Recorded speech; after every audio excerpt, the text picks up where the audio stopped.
이탈리아에서 꼭 발견해야 할 비밀스러운 곳을 추천해 주시겠어요? イタリアで絶対に発見してほしい秘密の場所はどこですか？ 이탈리아에는 숨겨진 보물들이 많다고 하던데, 혹시 가장 잘 알려지지 않은 것들은 무엇이라고 생각하세요? イタリアには隠れた宝がたくさんあると言われていますが、あなたが思う最も知られていないものは何ですか？ 이탈리아에서 군중을 피해 조용하고 정통적인 작은 마을을 찾고 싶다면 어디로 가겠어요? もしイタリアで人混みを離れた素朴な村を探していたらどこに行きますか？ 이탈리아 남부에 있는 관광객들이 일반적으로 잘 모르는 특이한 장소에 대해 들어보셨나요? イタリア南部の観光客があまり知らないような面白い場所について聞いたことがありますか？ 이탈리아의 은은한 매력과 진정성은 어디에서 찾을 수 있다고 생각하세요? あなたにとって洗練された魅力とイタリアの真実味はどこにあると思いますか？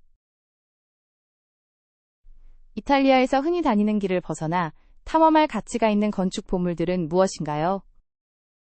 イタリアで定番の観光ルートから離れて他にどんな建築的な宝石を探る価値があるでしょうか？ 만약 이탈리아가 숨겨진 비밀을 드러낸다면 그것은 무엇일까요?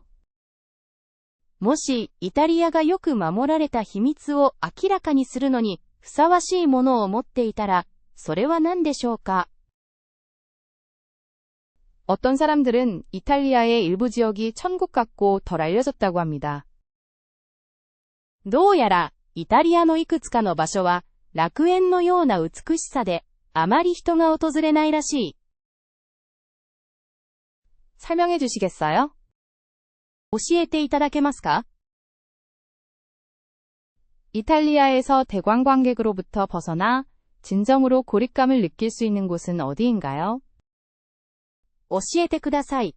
イタリアでマソビージ隊員とはかけ離れて本当に感じる場所はどこですか？ 어느 이탈리아 지역이 흔히 알려지지 않은 가장 아름다운 중세 마을들을 많이 가지고 있나요? イタリアのどの地域にあまり知られていない美しい中世の村々が最も多く存在しますか？ 만약 흔한 관광지에서 벗어나 진정한 이탈리아를 발견하고 싶다면 어디서 시작해야 할까요? ¿Dónde deberíamos empezar? ¿Queremos descubrir el verdadero Italia? Lejos de los estereotipos turísticos. 이탈리아에서 색다른 경험을 할 수 있는 숨겨진 명소 몇 군데 추천해 주시겠어요? イタリアで珍しい場所をいくつか提案してもらえますか？ユニークな発見ができるようなところに。 이탈리아인들이 가장 좋아하는 곳들은 무엇인가요? 그들이 다른 사람들이 몰려들지 않도록 질투스럽게 지키는 곳들은요? イタリア人自身が最も好きな場所、彼らが独り占めにして人々に侵略されたくないと守っている場所はどこですか？ 저는 진짜이고 자연스러운 이탈리아를 탐험하고 싶어요. 私は本物の自然なイタリアを探検したい。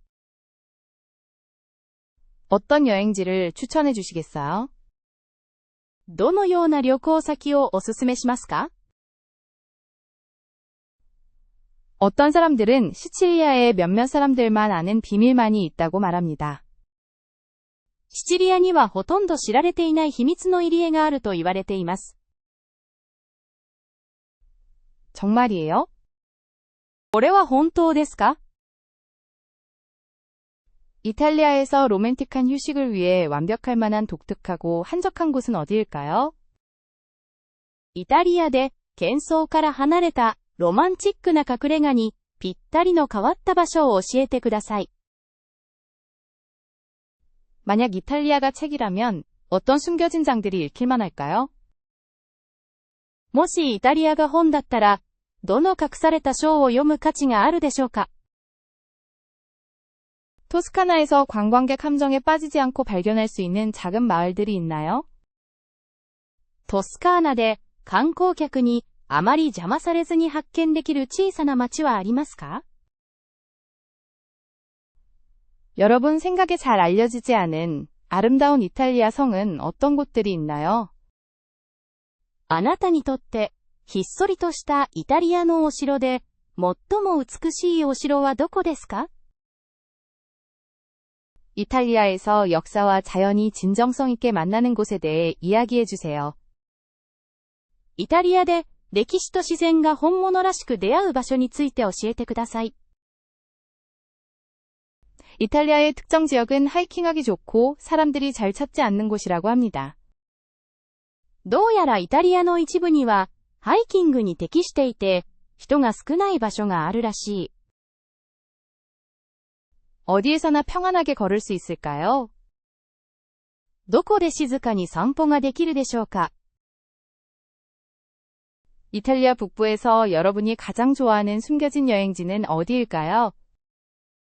イタリア北部であなたが思いがけないお気に入りの目的地はどこですか？ 잊지 못할 유럽 기차 여행을 위한 이상적인 출발점은 어디인가요?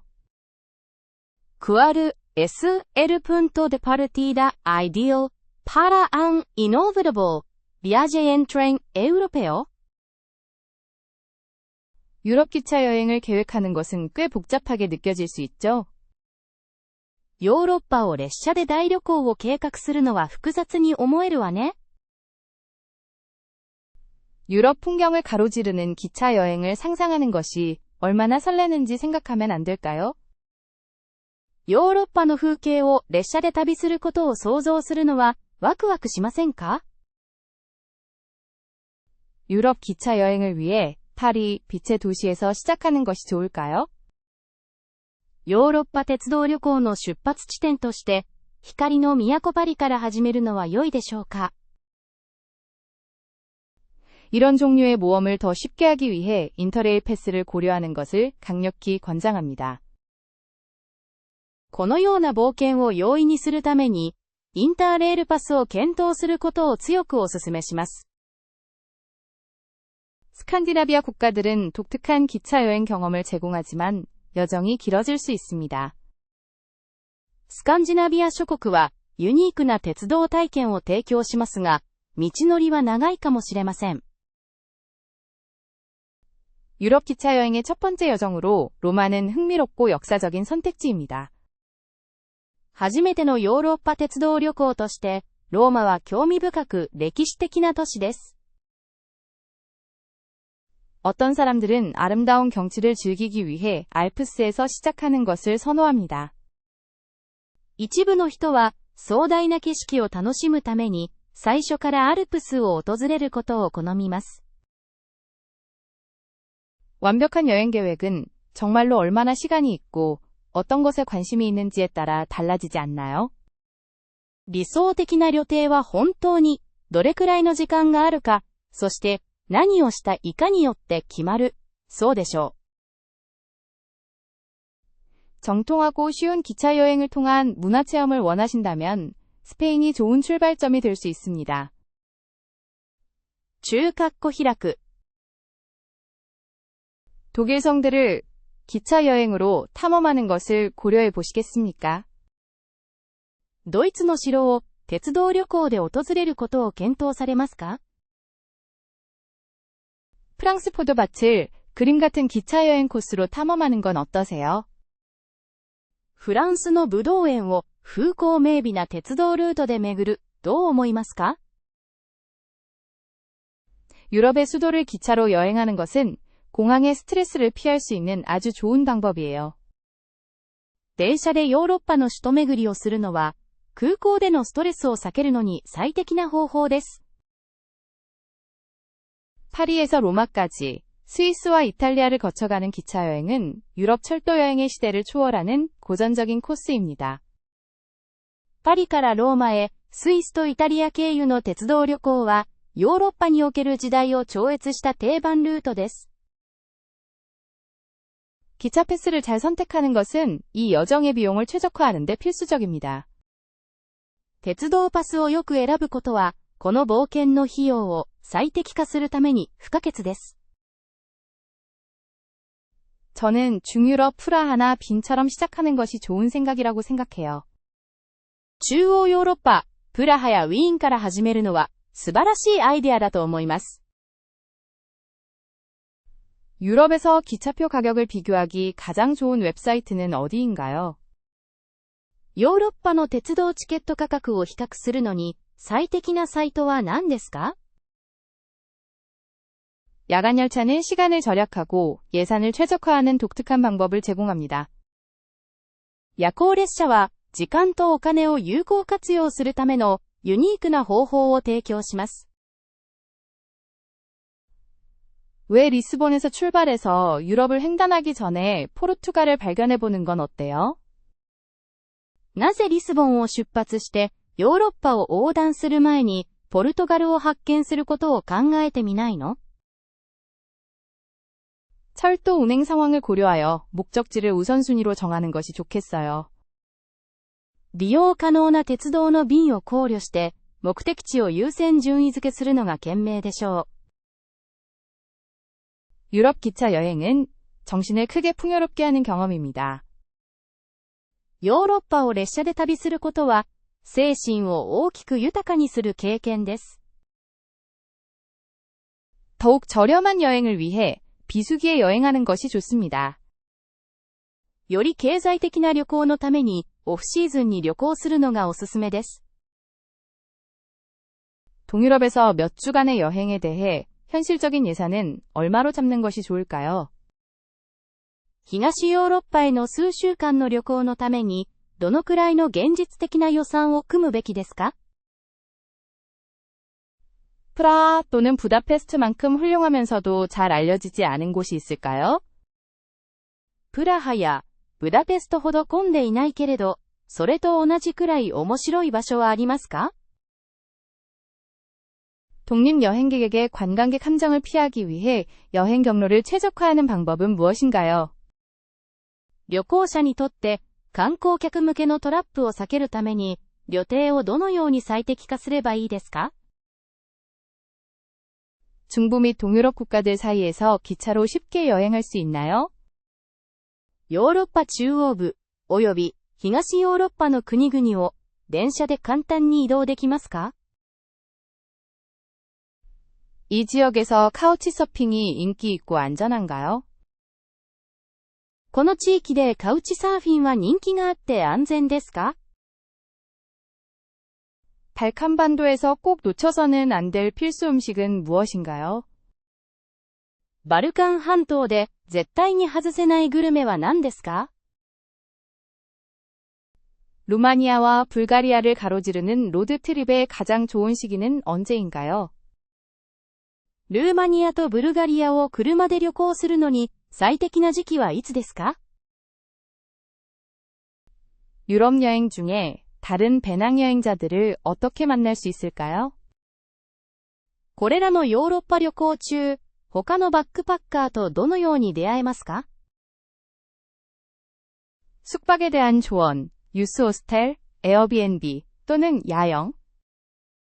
宿泊に関するアドバイスは、ユースホステル、Airbnb、それともワイルドキャンプでしょうか？ 덜 알려진 도시들을 탐험하고 싶은 분들에게 우선적으로 어디로 떠나볼까요? あまり知られていない街を探検したいと考えている人たちにとって、どこを優先的に訪れるべきでしょうか？ 동유럽 배낭여행의 필수적인 모바일 앱은 무엇인가요? 東ヨーロッパへのバックパッカー旅行に不可欠なモバイルアプリは何ですか？ 적은 돈으로 여행하면서도 문화 체험을 충분히 즐기는 방법은 무엇인가요? 文化体験を最大限に楽しみつつ、限られた資金で旅行するにはどうすればよいですか？ 여행 자금을 마련하기 위해 임시직을 찾기 쉬운가요? 旅行の費用を稼ぐために短期仕事を見つけるのは簡単ですか？ 역사에 관심이 있는 분들을 위해 꼭 방문해야 할 고대 또는 중세 유적지는 어디인가요? 歴史好きの方へ絶対に訪れるべき古代、または中世の遺跡はありますか？ 몇 주간의 모험을 상상해 보았을 때 하루에 얼마를 쓸지 어떻게 예상할 수 있을까요? 数週間の旅行を想定して、1日の現金消費額をどのように見積もったらよいでしょうか。 유럽 대륙의 끝까지 가려면 어떤 국경이 문제가 될 수 있고 어떻게 건너갈 수 있을까요? ヨーロッパの果てまで行くには、どの国境が問題を引き起こす可能性があり、どのようにしてそれを越えることができますか？ 동유럽이 혼자 여행하는 여성이 안전한 곳인가요? 東ヨーロッパは、一人旅の女性にとって安全な場所ですか？ 대도시보다는 어떤 작은 도시들이 방문할 가치가 있을까요? 大きな都市ではなく、どんな小さな町が訪れる価値があるでしょうか？ 동유럽 국가의 대중교통 가격 대비 품질은 어떤가요? 東ヨーロッパの国々における、ローカル交通機関の費用対効果はどうですか？ 여름에 알아두면 좋을 흥미로운 축제나 지역 행사들이 있나요? 夏に何か面白い地元の祭りやイベントはありますか？ 예산이 제한적이라면 다른 나라보다 특정 국가를 우선시하는 것이 더 좋을까요? 限られた予算の場合、他の国よりも特定の国を優先すべきですか？ 휴식을 취할 곳을 찾는 것은 필수적이고 어딘가 특이하고 저렴한 곳을 찾을 수 있을까요? 休息できる場所を見つけることは不可欠です。あるいは珍しい安価な場所はどこで見つかるでしょうか？ 발렌시아 빠에야는 스페인 여행에서 꼭 먹어야 할 음식이죠, 그렇죠? バレンシア風のパエリアはスペイン旅行での絶対的な必需品ですよね。 세비야의 타파스는 한 입 베어 물 때마다 맛이 폭발하는 천상의 맛이라고들 하죠. セビリアのタパスは最高だと言われています。一口ごとに風味の爆発が楽しめます。 이베리코 하몽은 정말 맛있다고 해요. 놓치면 후회할 맛있는 경험이라고 합니다. どうやらイベリコハムは絶品らしい。味わう価値のある体験だ。 추러스콘 초콜릿의 기쁨. 정말 위로가 되는 달콤함이에요. チュロスコンチョコレートを味わえるなんて、本当に嬉しい。心温まるお菓子だわ。 아스투리아스 파바다. 푸짐한 스튜는 드셔보셨나요? アストゥリアス地方の煮込み料理、ファバダ、アストゥリアーナを味わったことはありますか？ 안달루시아 가스파초를 절대 잊지 마세요. 스페인 햇볕 아래 정말 상쾌하답니다. アンダルシア風ガスパチョを絶対に忘れないでください。スペインの太陽の下では本当に爽やかです。 갈리시아 해산물이 정말 훌륭하다고 들었어요. 특히 갈래가식 문어 요리가 최고라고 하네요. ガリシア産のシーフードは最高だと言われました。特にガリシア風タコ料理は格別です。 마드리드 코시도는 맛있는 전통 음식이라 한번 먹어보는 것이 좋은 생각이에요. コシドマドリレニョを味わってみるのは良い考えです。この伝統的な滋味深い料理はとても美味しいでしょう。 말해봐. 카탈란 크렘 부뱅에 대해 들어봤니? 정말 부드럽고 섬세한 디저트인데? ねえ、カタルーニャプリンについて聞いたことある？すごくクリーミーで美味しいデザートなの。 물고기 튀김은 언제나 즐거움이지 그렇지? 정말 맛있는 간식이네. 魚のフライはいつもごちそうですね。そうでしょう。本当に美味しい。 아스투리아스식 케사디아. 맛있는 치즈 갈레트를 발견하다니 정말 기쁘네요. アストゥリアスのケサディーヤ。美味しいチーズのクレープを発見できて嬉しい。 안달루시아식 미가스는 좀 소박하면서도 정통한 요리인 것 같아요. 꼭 한번 드셔보세요. ミガス・アンダルースは試してみる価値のある素朴で本格的な料理のようです。 아시다시피 망체고 피스토는 맛있고 다채로운 스페인 라따뚜이입니다. ご存知でしょうけど、ピストマンチェゴは、色とりどりで美味しいスペインのラタトゥイユです。 해산물. 이 신선한 해산물은 입맛에 정말 좋은 선물입니다. 新鮮な魚介類であるマリスコは、舌にとって本当に最高の贈り物です。 저는 바스크 요리와 핀초, 그리고 독특한 맛을 탐험하는 것이 궁금합니다. バスク料理、特にピンチョスと独特の風味を探求してみたいです。 스페인식 오믈렛을 맛보라고 추천받았는데 끊임없이 재해석되는 클래식 요리래. スペイン風オムレツをぜひ試してみてください、と言われました。何度も作り続けられている定番料理です。 코르도바식 살모레호 수프를 발견하게 되어 정말 자랑스럽습니다. 맛있는 차가운 수프예요. サモレホ、コルドベスに出会えた素晴らしい喜び。風味豊かな冷製スープです。 마드리드식 곱창 스튜인 카요스 마드리뇨를 맛보는 것은 필수적이라고 생각해요. マドリードの煮込み料理。お腹をいっぱいにするとって、お腹が痛くなる、辛いの煮込みを味わうことは、私にとって不可欠に思えます。 카탈루냐의 모험을 떠난다면 맛있는 구운 채소인 에스칼리바다를 꼭 맛봐야 해요. もし、カタルーニャ地方に足を運ぶなら、焼き野菜のエスカリベイズをぜひ試してみてください。とても美味しいです。 저는 소금에 구운 도라다, 생선을 담백하게 맛보는 것을 정말 좋아해요. 塩で焼いた新鮮な鯛をぜひ味わいたい。 샤프란 수프에 대해 어떻게 생각하세요? 향긋하고 위로가 되는 맛있는 음식이에요. サフランのスープについてどう思いますか？それは芳香があって、心地よいお料理です。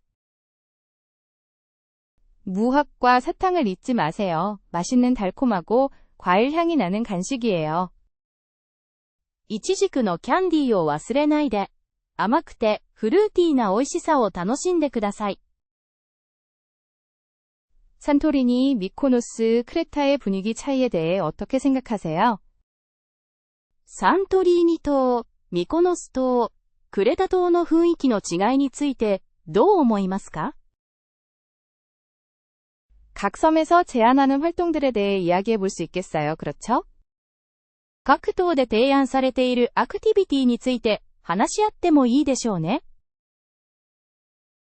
산토리니의 풍경이 미코노스 섬과 크레타 섬과는 정말 그렇게 다른가요? サントリーニ島の風景は、ミコノス島やクレタ島のものと本当にそんなに違いますか？ 세 섬의 저렴한 호텔 추천이 몇 군데 있나요? 3つの島に何か安価なホテルのおすすめはありますか？ 각 섬마다 향토 음식이 많이 다른가요? 島のそれぞれで地元の料理はかなり違うと思いますか？ 당신의 생각에 그리스 역사 애호가들에게 가장 적합한 섬은 어디인가요? あなたにとって、歴史愛好家にとって最適なギリシャの島はどこですか？ 이 섬들을 여행할 수 있는 가장 좋은 방법은 버스, 차 또는 스쿠터인가요? これらの島々を移動するのに最適な方法は？バス、車、それともスクーターですか？ 크레타 해변에서 휴식을 취하는 모습을 상상하는 건 정말 솔깃하네요. クレタ島のビーチでくつろぐ様子を思うと誘惑されます。 아무래도 미코노스는 활기찬 밤문화로 유명한가 봐요. どうやら、ミコノス島は賑やかなナイトライフで有名らしい。 산토리니는 숨막힐 정도로 아름다운 일몰로 유명하죠, 그쵸? サントリーニはその壮大な夕焼けで有名です。そうでしょう。 산토리니에서 맛볼 수 있는 특별한 요리에 대해 이야기해 주세요. サントリーニ島で私が味わえる郷土料理について教えてください。 크레타 섬이 세 곳 중 가장 진정한 섬이라고 하는데 사실인가요? クレタ島が3つの中で最も本格的な島だと言われていますが、それは本当ですか？ 각 섬에서 꼭 방문해야 할 고고학 유적지는 어디인가요? 各島で必見の考古学遺跡は何ですか？ 이 페리들이 이 섬들 사이를 여행하는 편리한 방법인가요? これらの島々の間を旅するには、フェリーは便利な手段ですか？ 미코노스 해변은 여름에 정말 붐비나요? ミコノスのビーチは夏に本当に混雑していますか？ 이 세 섬 사이의 가격 차이가 상당한가요? これらの3つの島々の価格差は顕著ですか？ 가족여행을 위해 어떤 섬이 가장 추천되나요? 家族旅行におすすめの島はどこでしょうか？ 각 섬별 내부 운송 비용을 비교해 볼 수 있겠네요. それぞれの島での国内輸送費を比較することができるでしょう。 이 세 섬에서 현지 주민들은 친절한가요? これらの3つの島では、地元の人々は友好的ですか？ 각 섬에서 제공되는 여행 옵션에 대해 알려주세요. それぞれの島から提供されているツアーオプションについて教えてください。 이 섬들에서 발견할 만한 흥미로운 문화 행사들이 있나요? これらの島々で何か面白い文化的なイベントはありますか？ 성수기에 저렴한 숙소를 찾기 힘든가요? ハイシーズンに手頃な価格の宿泊施設を見つけるのは難しいですか？ 암스테르담이 명성만큼 가치가 있는 곳이라고 생각하세요? アムステルダムは本当に評判通りだと思いますか？ 자전거를 탈 수 있는 곳이 어디든 있다면 비싼 가격을 상쇄할 가치가 있을까요? もし、あちこちで自転車に乗れるなら、高い値段に見合うでしょうか？ 저렴한 여행을 위해 암스테르담에서 어떤 무료 활동들을 추천하시겠어요? 予算を抑えた旅行の場合、アムステルダムでどのような無料のアクティビティをお勧めしますか？ 암스테르담에서 저렴한 숙박에 가장 가성비 좋은 구역은 어디인가요? アムステルダムで費用対効果の高いお得な滞在ができるエリアはどこですか？ 암스테르담에서 음식값이 정말 비싼가요? 아니면 저렴하게 먹을 수 있는 선택지도 있나요? アムステルダムでの食事の費用は本当に法外ですか？それとも安く食べられる選択肢はありますか？ 암스테르담은 사람들이 매우 많이 찾는 도시라고 해요. アムステルダムはとても人が多いと言われています。 어떻게 군중을 피할 수 있을까요? どうすれば混雑を避けることができますか？ 암스테르담에서 대중교통을 이용해서 돌아다니기 쉬운가요? アムステルダムで公共交通機関を使って移動するのは簡単ですか？ 장기 체류를 위해 어떤 종류의 저렴한 숙소를 추천하시나요? 長期滞在の場合、どのような安価な宿泊施設をお勧めしますか？ 암스테르담행 저렴한 항공편을 찾는 몇 가지 팁을 알려주실 수 있나요? アムステルダム行きの安いフライトを見つけるためのヒントをいくつか教えていただけますか？ 암스테르담에서 박물관을 방문하는 것은 예산이 제한적이어도 꼭 해야 할 일인가요? アムステルダムの美術館巡りは予算が限られていても必見ですか？ 암스테르담에서 길거리 예술을 무료로 발견하기 가장 좋은 곳은 어디인가요? アムステルダムでストリートアートを無料で発見するのに最適な場所はどこですか？ 예산이 부족한 여행객도 암스테르담의 밤 문화를 즐길 수 있을까요? 予算を気にしている旅行者はアムステルダムのナイトライフを楽しむことができるだろうか？ 암스테르담에서 꼭 맛봐야 할 현지 특선 요리는 무엇이며 돈을 쓰지 않고 즐길 수 있을까요? アムステルダムで破産することなく、絶対に味わうべき地元の料理は何ですか？ 관광객 함정을 피하고 싶다면 어떤 곳을 추천하시나요? 観光客向けの罠を避けたいなら、どこがおすすめですか？ 정통 기념품을 합리적인 가격에 살 수 있는 현지 시장이 있나요? 地元でお土産をリーズナブルな価格で買える場所はありますか？ 암스테르담을 둘러보려면 자전거 대여가 정말 필수인가요? アムステルダムを発見するには、レンタサイクルが本当に必要ですか？ 암스테르담에서 색다른 무료 활동들을 추천해 주세요. アムステルダムで珍しくて、無料の過ごし方を教えてください。 암스테르담의 운하가 다들 말하는 것처럼 정말 아름다운 곳일까요? アムステルダムの運河は噂ほど魅力的ですか？ 암스테르담에서 편안하고 위치 좋은 유스 호스텔을 찾을 수 있나요? アムステルダムで快適で便利なユースホステルを見つけられますか？ 암스테르담 중심부에서 저렴한 도보 여행을 위한 최고의 루트는 무엇인가요? アムステルダム中心部で費用を抑えたウォーキングツアーに最適なルートは何ですか？ 혼자 여행하기에 암스테르담은 안전하고 환영받는 곳인가요? 一人旅にとってアムステルダムは安全で親切な旅行先ですか？ 암스테르담 관광 맵이 정말 유용한가요? 아니면 스스로 발견하는 것에 의존하는 것이 더 좋을까요? アムステルダムの観光地図は本当に役立つのか、それとも自分の発見に頼る方が良いのか。 이탈리아 로마에 대한 질문이 정말 흥미롭네요. 역사 유적지가 너무 많고 풍부해요. あらまあ、ローマについてのなんて魅力的な質問。史跡がたくさんあって、本当に豊か。 물론이죠. 콜로세움은 정말 매혹적인 역사를 가지고 있어요. きっとコロッセオですね。その歴史は本当に魅力的です。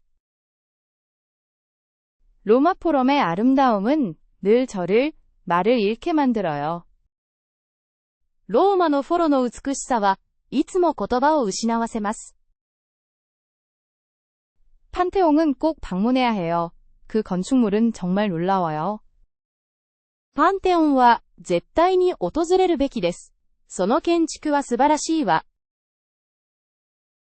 카라칼라 대욕장의 유적은 정말 매혹적이네요. 당시의 삶을 상상해 보세요.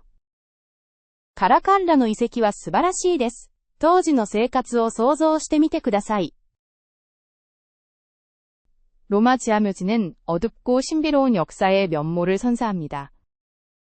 古代ローマのカタコンベは、歴史に対する暗く神秘的な視点を提供します。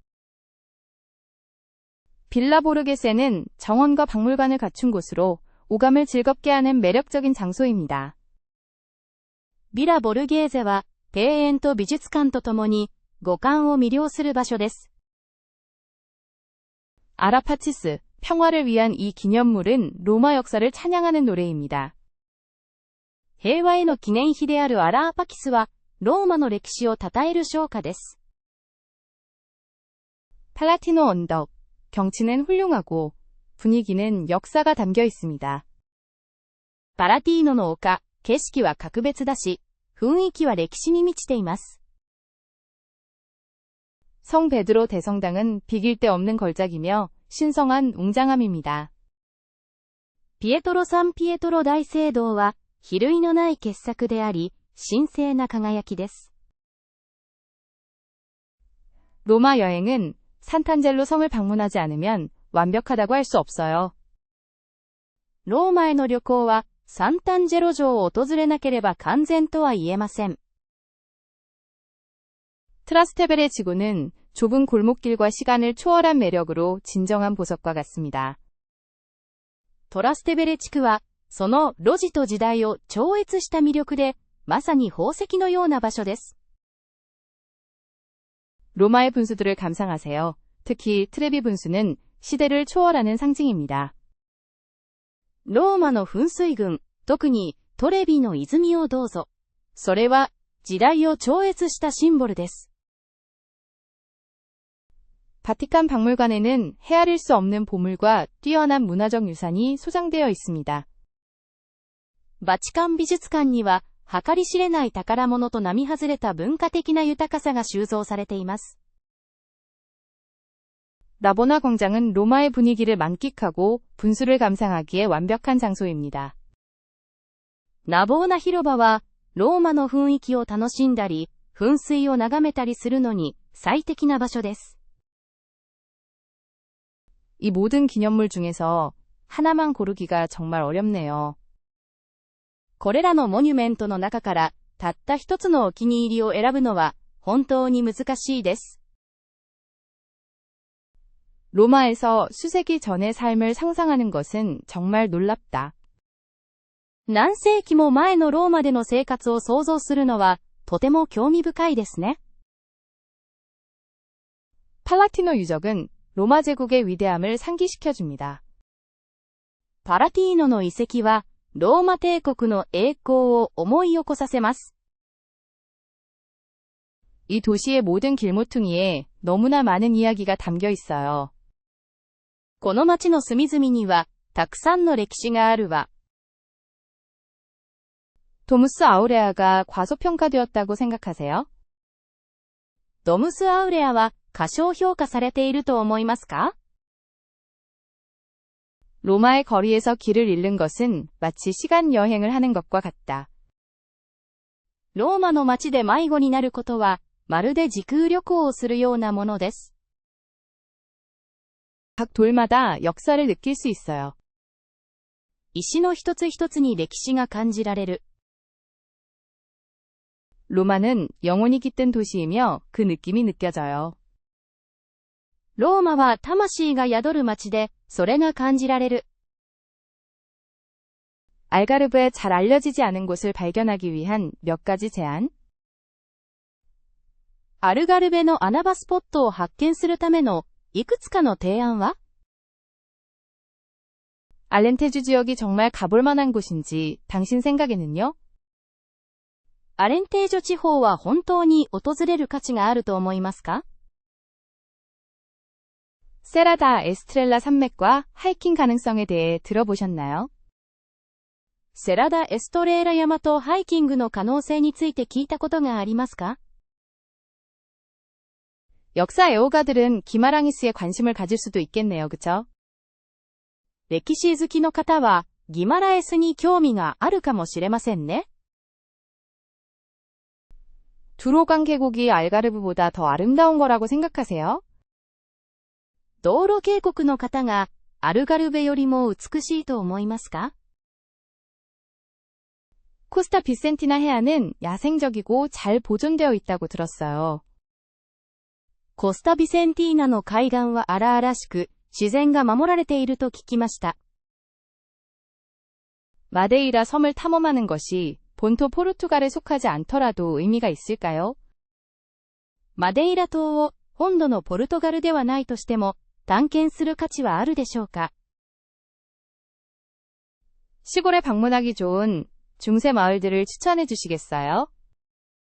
田舎で訪れるべき中世の村をいくつかおすすめしてもらえますか？ 독특한 숙소를 찾고 계신가요? 사람들로부터 멀리 떨어져 있는 곳으로요? 変わった滞在について何かアイデアはありますか？人混みから離れた場所で。 아소르 제도가 갑작스러운 여행을 가기에는 너무 멀리 떨어져 있을까 싶어요. アゾレス諸島は週末旅行には遠すぎるのかしら、と不思議に思っています。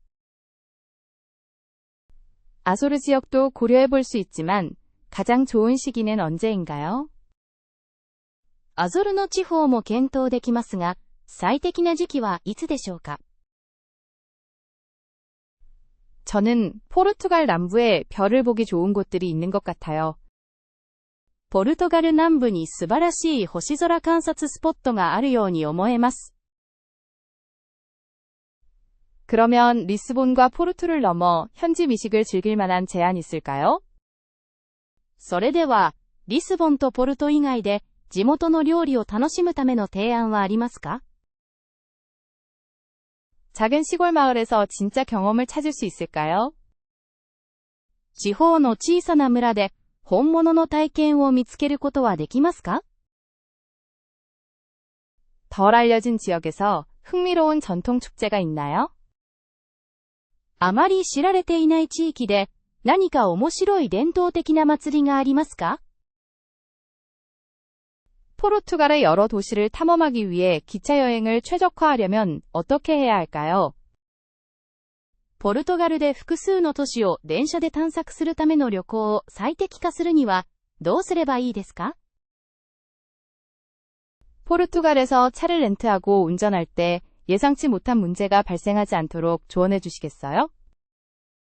ポルトガルで車を借りて運転するためのアドバイスはありますか？予期せぬ問題なく安全に旅行するにはどうすればいいですか？ 포르투갈 와인을 흔히 알려진 지역 외에도 탐험하러 떠날 수 있을까요? ポルトガルのワインをあまり知られていない地域を含めて探検しに行ってもいいですか？ 익스트림 스포츠 애호가에게는 어떤 수상활동이 이상적일까요? どんなウォータースポーツがエクストリームスポーツ好きの人にぴったりですか？ 조용하고 외로움을 찾고 싶다면 어떤 곳을 꼭 추천하시겠어요? もし静けさと孤独を求めるなら、絶対にどんな場所をおすすめしますか？ 파도에 대해 자주 이야기하지만 다른 전통 음악 스타일은 있나요? ファドについてよく聞きますが、伝統的な音楽スタイルは他にもありますか？ 작은 도시에서 관광 사기를 피하기 위해 어떤 주의를 해야 할까요? 小さな町で観光客詐欺を避けるためにどのような注意が必要ですか？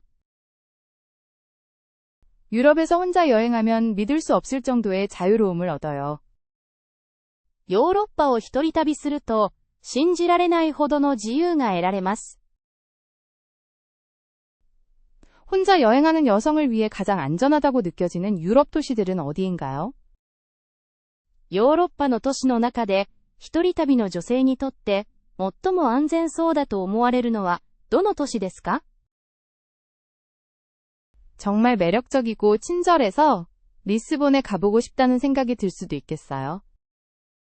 リスボンはとても魅力的で、人々も歓迎してくれるので、そう思いませんか？ 암스테르담은 느긋한 분위기와 수많은 커피숍으로 유명합니다. アムステルダムは、リラックスした雰囲気と多くのコーヒーショップで知られています。 피렌체처럼 멋진 박물관과 웅장한 건축물을 갖춘 곳. フィレンツェのような美術館と壮麗な建築物のある場所。 프라하가 혼자 여행하기 좋은 곳일까요? プラハは一人旅に良いでしょうか？ 아말피 해안의 작은 마을들은 전원적인 풍경과 따뜻한 분위기가 느껴집니다. アマルフィ海岸の小さなオムラ村は、牧歌的で温かい雰囲気に見えます。 세비야는 활기찬 문화와 축제 분위기로 정말 고려해볼 만합니다. 本当にセビリアを検討すべきです。活気に満ちた文化と祭り気分の漂う雰囲気で。 몇몇 친구들은 쇠락한 분위기와 환경 친화적인 면 때문에 예태보리를 정말 좋아했어요. いくつかの友達は、そのリラックスした環境とエコロジーに配慮しているゴテボリが大好きでした。 아마도 부다페스트, 그곳의 온천과 웅장한 건축물들. 多分ブダペスト、その温泉と壮大な建築物とともに。 스칸디나비아 수도에서는 사람들이 일반적으로 매우 친절합니다. スカンジナビアの首都では、人々は一般的にとても親切です。 비엔나 구시가지 산책은 정말 좋을 거예요. ウィーンの旧市街を散歩するのは素晴らしいでしょうね。 코펜하겐은 안전과 활력 사이의 완벽한 균형을 제공합니다.コペンハーゲンは安全と活気のあるバランスを提供しています。혼자 여행할 때는 숙소를 신중하게 선택하는 것이 중요합니다. 一人旅では宿泊先を慎重に選ぶことが大切です。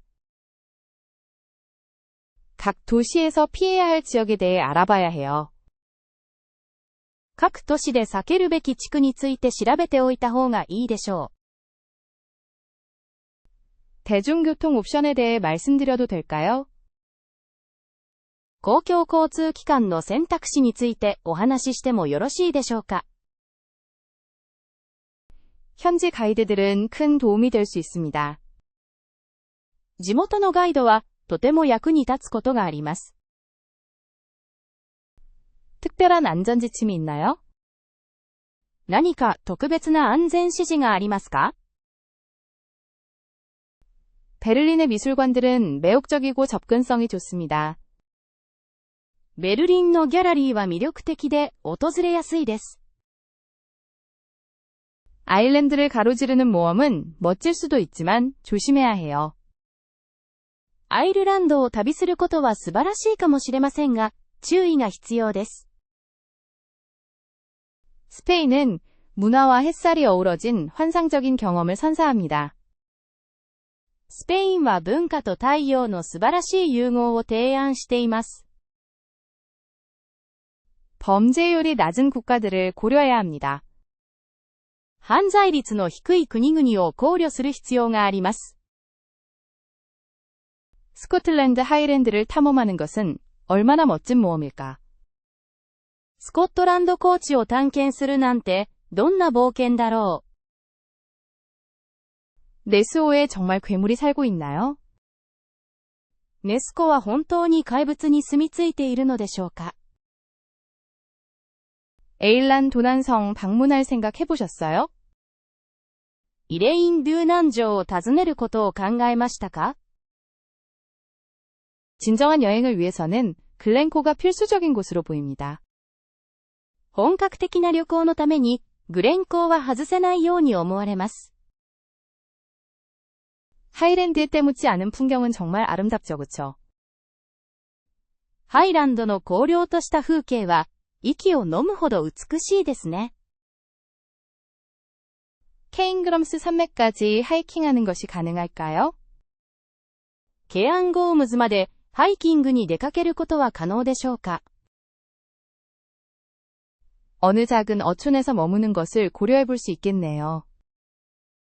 小さな漁村に滞在することも検討できるかもしれません。 위스키 증류소는 필수적인 과정이 아니던가요? ウイスキー蒸留所は不可欠な段階ではないでしょうか。 스카이 섬을 탐험하기 위해 어떤 경로를 추천하시겠어요? スカイ島を探索するのにどんなルートをお勧めしますか？ 켈트족 전설은 이곳에 신비로운 차원을 더해줍니다. ケルトの伝説がこの場所に神秘的な側面を与えています。 숙박은 전통적인 코티지가 이상적일까요? 住居に関しては、伝統的なコテージが理想的でしょうか。 스코틀랜드 음악은 즉시 분위기 속으로 데려다줍니다. スコットランドの音楽はすぐに雰囲気に浸らせます。 골프 애호가들은 아름다운 골프 코스를 좋아할지도 모릅니다. ゴルフ愛好家は絵のようなコースに魅了されるかもしれません。 하이랜드 기차 여행은 즐거워 보이네요. ハイランド地方を列車で旅するのはきっと楽しいだろうわ。 이 지역의 해안 마을들은 엽서 같아요. この地域の海岸の村々は絵はがきのようです。 현지 요리인 해기스를 맛보는 것이 흥미로울 것 같아요. 地元の料理、ハギスなどを試してみるのは興味深いでしょうね。 스스로의 속도로 탐험할 차가 있나요? 自分のペースで探索するために車を手配しますか？ 스코틀랜드 축제가 저기서 흔히 열리나요? スコットランドの祭りは、そこでよく開催されますか？ 거기에서 어떤 해양 스포츠를 즐길 수 있나요? そこで、どのようなウォータースポーツができますか？ 하이랜즈에 성 관련 가이드 투어가 있나요? ハイランド地方で、湖上のガイドツアーはありますか？ 현지 동물들과의 만남, 예를 들어 사슴과의 만남은 흔한가요? 地元の野生動物、例えば、鹿との出会いはよくありますか？ 관광객이 붐비지 않는 이상적인 달은 언제인가요? 観光客が多い時期を避けるのに、最適な月は何ですか？ 파리가 아름다운 건 사실이지만 여름에는 사람이 너무 많아서 지칠 수 있어요. パリが本当に美しいことは確かですが、夏は人が多すぎて疲れてしまいます。 프랑스 남부의 도시들은 매우 다른 진정한 매력을 선사합니다. フランス南部の都市は、全く異なる本物の魅力を提供しています。 만약 더 평화로운 대안을 찾고 있다면 도르도뉴 지역을 고려해야 합니다. もし穏やかな代替案を探しているなら、ドルドーニュ地方を検討するべきです。 브루타뉴 여행은 매혹적인 켈트 유산과 거친 풍경을 드러낼 것입니다. ブルターニュへの旅は、魅力的なケルト遺産と荒々しい風景を明らかにします。 루아르 강이성들은 파리 박물관만큼 붐비지 않지만 그만큼 인상적입니다. ロワールの城は、パリの美術館ほど混雑しておらず、そして同じくらい印象的です。 프로방스는 라벤더밭과 언덕 위의 마을들이 있는 곳인데 왜 탐험하지 않을까요? ラベンダー畑と丘の上の村々があるプロバンスを探検してみませんか？ 알자스는 프랑스와 독일의 영향이 섞여 독특한 분위기를 가지고 있습니다. アルザスには独特な雰囲気があり、フランスとドイツの影響が混ざり合っています。 코레즈와 같은 지역은 특별한 자연환경과 절대적인 평온함을 제공합니다. コレーズのような地域は、比類のない自然環境と絶対的な静寂を提供します。 아비뇽이나 카르카손 같은 중세 도시들은 흥미로운 우회 경로를 제공합니다. アビニョンやカルカソンヌのような中世都市は、興味深い寄り道になります。 피레네 산맥이 웅장한 경치와 아름다운 하이킹 코스를 제공한다는 것은 확실합니다. ピレネー山脈は、壮大な景色と美しいハイキングコースを提供することは確かです。 부르고뉴 프랑슈콩테 지역은 와이너리와 역사적인 도시들을 가지고 있어서 과소평가되었다고 생각해요. ブルゴーニュフランシュコンテ地方は、そのブドウ畑と歴史的な街並みを合わせて、過小評価されていると思う。 BR, 로아르 강 유역에는 파리 소음에서 벗어나 숨겨진 보물들이 가득하답니다. ロワール渓谷には、パリの喧騒から離れた、隠された宝物がたくさんあります。 만약 프랑스의 또 다른 측면을 발견하고 싶다면 노르망디와 그 해안선을 고려해야 합니다. もしフランスの別の側面を知りたいなら、ノルマンディーとその海岸を考慮する必要があります。 대도시를 떠나 선트레발드르와 지역의 전원적인 매력을 즐길 수 있을지도 모르겠네요. 地方の中心、ロワール渓谷地方の田園的な魅力に浸るために、大都市から離れることもできるかもしれません。 아르카숑 분지는 파리 관광지보다 훨씬 더 편안하고 흥미로운 대안을 제공합니다. アルカション湾は、パリのアトラクションに比べて、より興味深くリラックスした選択肢を提供します。 고요함을 찾는 사람에게는 리무쟁 지역을 방문해보라고 추천합니다. 静寂を求める人には、リモージュ地方への訪問をお勧めします。 리옹이나 보르도와 같은 일부 도시들은 파리에 군중 없이 풍부한 문화유산을 제공합니다.リヨンやボルドーのような都市は、パリのような混雑なしに豊かな文化遺産を提供しています。 프랑스 북부의 릴과 같은 아름다움을 많은 사람들이 간과하는 것이 안타깝습니다. フランス北部のリールのような美しさを、多くの人が見過ごしてしまうのは残念です。 저는 유럽의 덜 알려진 지역을 탐험하는 것이 더 진정한 경험을 위해 중요하다고 생각해요. ヨーロッパのあまり知られていない地域を探求することは、より本格的な経験をする上で重要だと思います。 프랑스 알프스로 여행을 고려해보는 건 어때요? 아름다운 호수와 산들이 있거든요. なぜフランスのアルプスへの旅行を検討しないのですか？美しい湖と山々があります。 오치타니 지역은 놀라운 문화적 풍요로움과 쾌적한 기후를 가지고 있습니다. オックシタニー地方は、信じられないほどの文化的豊かさと、快適な気候を誇ります。 파리보다 더 평화로운 대안을 제공하는 플로렌스나 세비야와 같은 많은 유럽 도시들이 있습니다. パリに代わる、より静かな選択肢を、ヨーロッパの多くの都市が提供しています。例えば、フィレンツェや、セビリアなどです。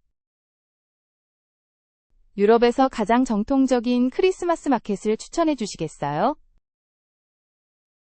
ヨーロッパで最も本格的なクリスマスマーケットを教えていただけますか？ 독일에서 꼭 가봐야 할 크리스마스 마켓은 무엇이라고 생각하세요? ドイツで外せないクリスマスマーケットは何だと思いますか？ 오스트리아 크리스마스 시장은 특별한 분위기가 있나요? オーストリアのクリスマスマーケットには独特の雰囲気がありますか？ 이 크리스마스 마켓에서 구할 수 있는 특별한 음식에 대한 정보를 얻을 수 있을까요?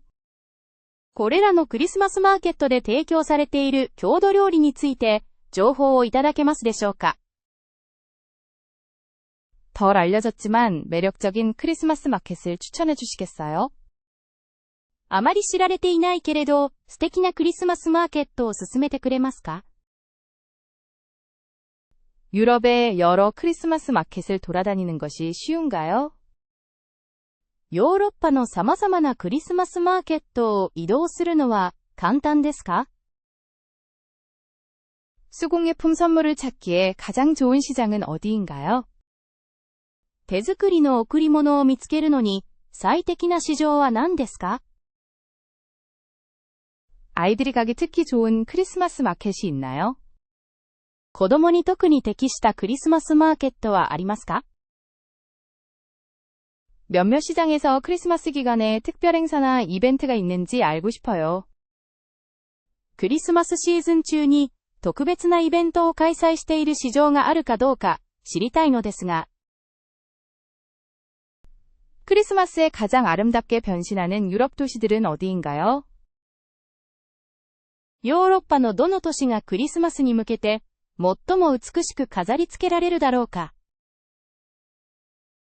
프랑스의 크리스마스 마켓은 정말 방문할 가치가 있을까요? フランスのクリスマスマーケットは本当に訪れる価値があるのでしょうか？ 이 시장 근처에 추천할 만한 호텔이나 숙소가 어디인가요? これらの市場の近くでおすすめのホテルや宿泊施設はどこですか？ 크리스마스 마켓들이 거동이 불편한 사람들에게 모두 적합한가요? すべてのクリスマスマーケットは移動が困難な方々にとって利用しやすいですか？ 스트라스부르 시장에 대해 의견을 말씀해 주시겠어요? ストラスブールの市場についてご意見をいただけますか？ 크리스마스 마켓은 보통 사람이 많나요? クリスマスマーケットは混雑しますか？ 이 크리스마스 시장을 방문할 때 어떤 주의를 해야 하나요?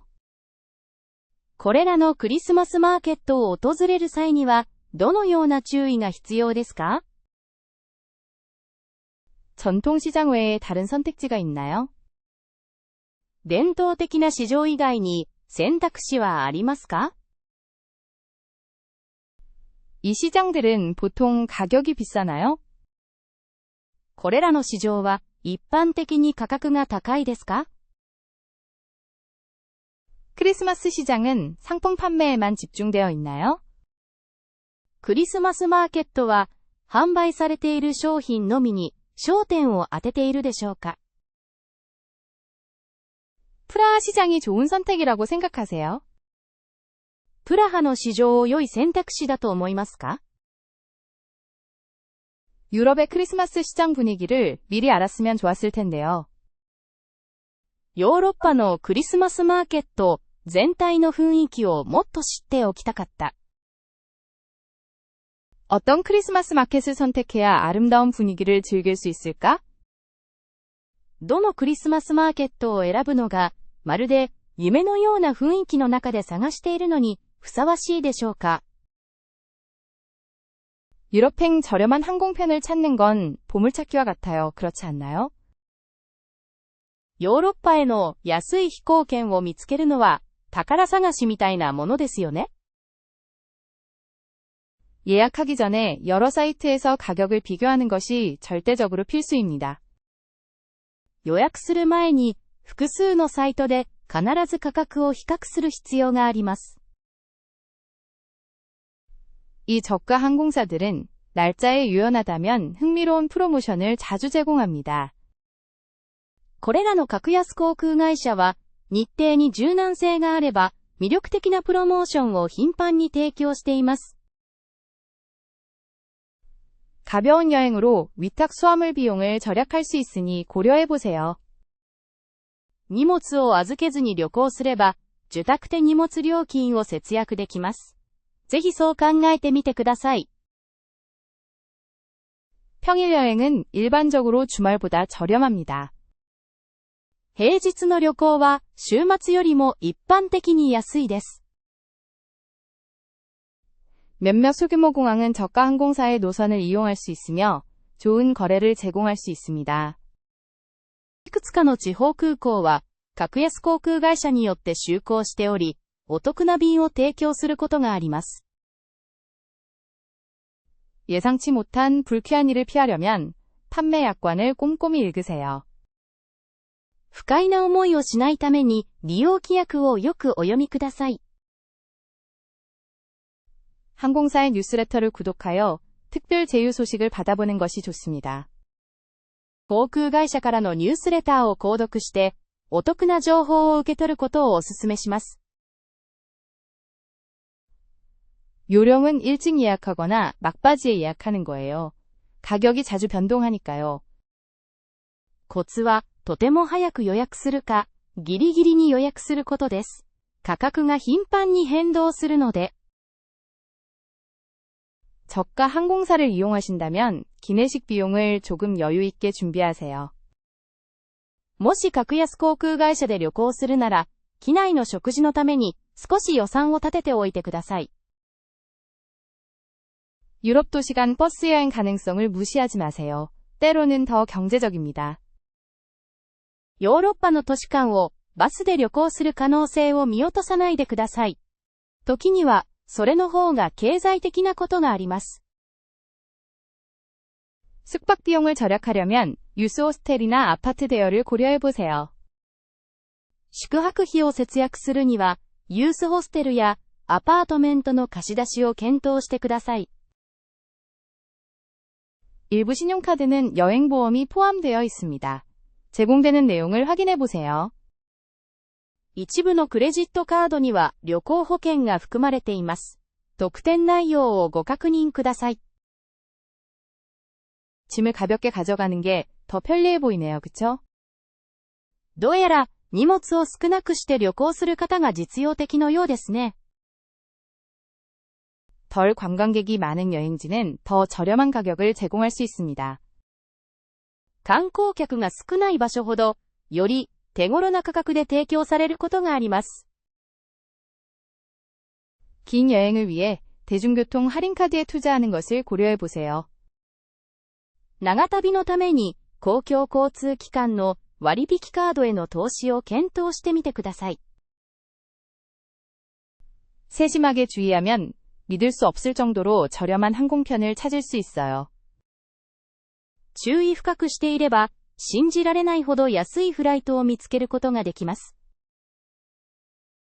이러한 사이트에서 최고의 상품을 찾으려면 인내심과 끈기가 필요합니다. これらのサイトで最高のオファーを見つけるには、辛抱強く、粘り強くある必要があります。 여행하면서 항상 숙소의 가격보다 질을 우선시해요. 旅行する際は、常に宿泊施設の価格よりも質を優先します。 여행을 미리 정리하는 것이 중요해요. 旅行を事前に計画するのは大切です。 비록 그렇게 편리하지는 않지만 밤에 여행하면 숙박 비용을 줄일 수 있습니다. 夜間は少し不便ですが、宿泊費を抑えることができます。 유럽을 저렴하게 여행할 수 있는 선택지가 많아요. ヨーロッパを限られた予算で探検するための選択肢がたくさんあります。 세르비아를 혼자 여행하는 것이 일반적으로 안전하다고 여겨지나요? セルビアで一人旅をすることは、一般的に安全だと言われていますか？ 세르비아 혼자 여행 가기 전에 충분히 알아보는 것이 안전해 보입니다. セルビアへの一人旅の前には、よく調べておくのが賢明のようです。 혼자 여행하는 여성에게 안전한 지역이 있다는 말이 있습니다. 女性一人旅にとって、安全な地域があると言われています。 대사관은 세르비아에 대한 특정 안전자문을 제공할 수 있습니다. 大使館は、セルビア固有の安全に関する助言を提供できます。 현지 운송업체들이 혼자 여행하기에 믿을 만한가요? 地元の運送業者は、一人旅にとって信頼できるでしょうか？ 필요하면 주민들의 도움을 받을 수 있나요? もし必要になったら、住民の方々の助けは頼れますか？ 벨그라드의 여성 여행자 안전에 대한 평판은 어떻습니까?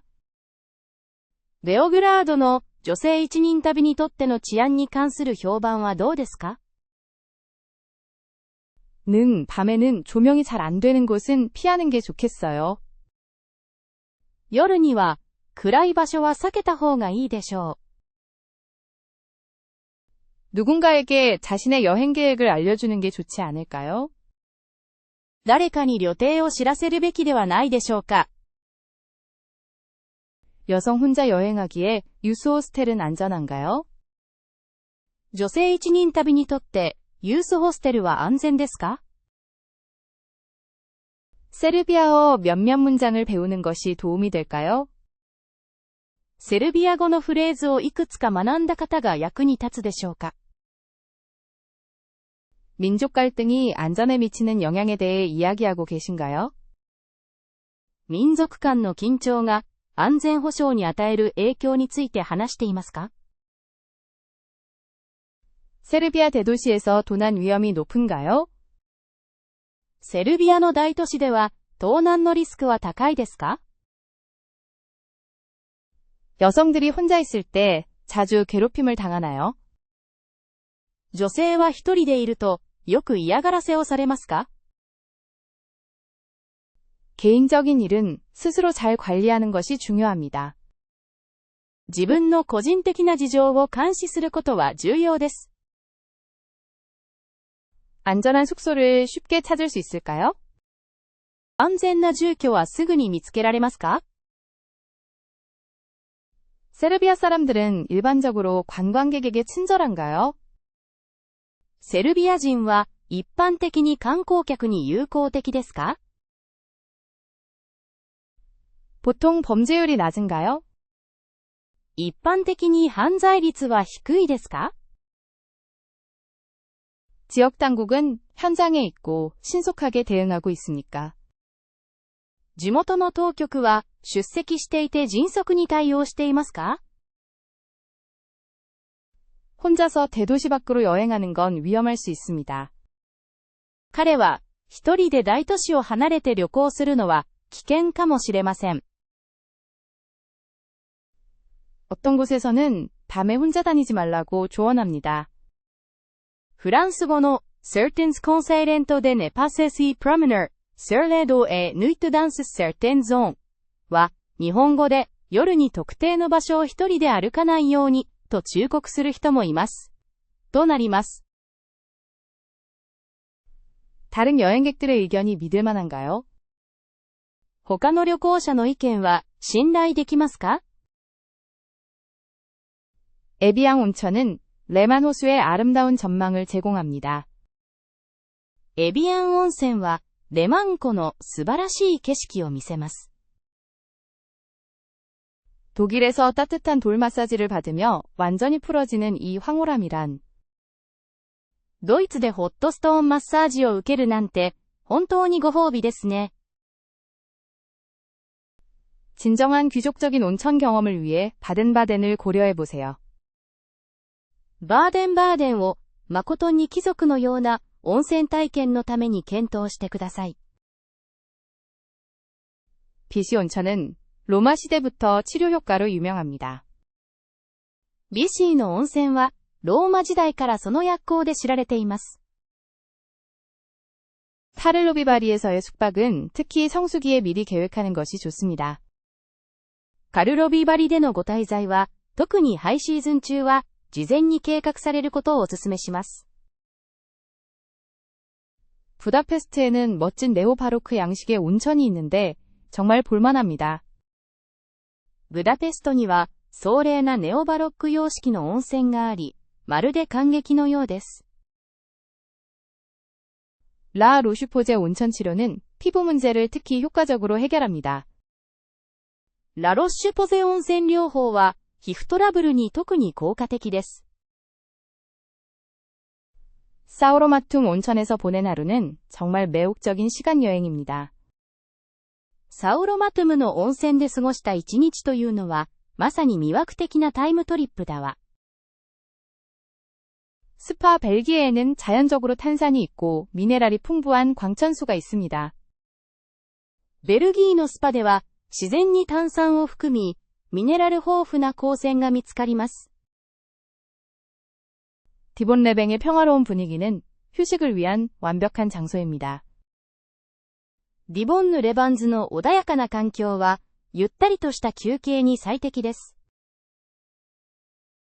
로야의 온천 머드팩은 관절통 완화에 특히 효과가 높아 인기가 많습니다. ロアヤンの温泉泥の効能は、関節痛に特に効果があることで知られています。 몬테카티니 테르메의 온천수는 이뇨작용 및 해독 효과로 유명합니다. モンテカティーニテルメでは、温泉水が利尿作用と解毒効果で有名です。 오스트리아에서 바트 가스타인은 자연과 웰빙의 독특한 조화를 제공합니다. オーストリアでは、バートガスタインは、自然とウェルネスのユニークな組み合わせを提供しています。 아바누 테르메에서의 아유르베다 관리를 통해 깊은 평화를 느낄 수 있습니다. アバーノテルメのアーユルベーダトリートメントによって、深い静寂を感じることができます。 의심할 여지 없이 로카바냐이의 로맨틱한 분위기는 특별한 장소입니다. きっと、バニディルーカのロマンチックな雰囲気は、特別な場所です。 헝가리의 사르바르에서 전통 치료법을 시도해보는 것이 흥미로울 것 같아요. ハンガリーのサールバールで、伝統的な治療法を試してみるのは、興味深いでしょう。 프랑스 레진의 화려한 정원을 거니는 모습을 상상해보세요. フランスのレジーヌの豪華な庭園を散策している自分を想像してみてください。 마리안스케 라즈네의 광천수는 전반적인 재생을 돕습니다. マリアンスケーラズニエのミネラルウォーターは、全身の再生を助けます。 스위스의 웰니스 및 스파 제안을 탐험해보는 건 어때요? なぜスイスのウェルネスやスパのオプションを探してみませんか？ 크리스마스에 스파에서의 숙박을 선물하는 건 항상 좋은 생각이에요. クリスマスに温泉旅行をプレゼントするのはいつも良い考えです。완전히 재충전하려면 체코 공화국에서 온천 요양이 최고입니다. 完全にリフレッシュするには、チェコ共和国での温泉療法に勝るものはありません。몇몇 경험은 마치 부드러운 꿈과 같고, 그것들은 사투르니아 온천에서 경험하는 것들처럼 그렇습니다. いくつかの経験は、まるで甘い夢のようで、サトゥルニア温泉で体験するようなものです。어떤 종류의 주말을 찾으세요? 런던의 소음에서 벗어나? ロンドンの喧騒から離れて、どんな週末を求めていますか？ 중세 도시들을 탐험하는 것을 좋아하시겠어요? 아니면 자연으로의 여행을 선호하시나요? 中世の趣のある街を散策したいですか？それとも自然の中への旅行が好きですか？ 보르즈에 머무는 것을 고려해 볼 수 있을 것 같아요. 정말 아름답고 접근하기도 쉬워요. ブリュージュへの旅行を検討することもできます。とても美しく、アクセスも簡単です。파리는 언제나 좋은 생각이에요. 주말 여행이라도요. パリはいつも良い考えです。週末の旅行にも。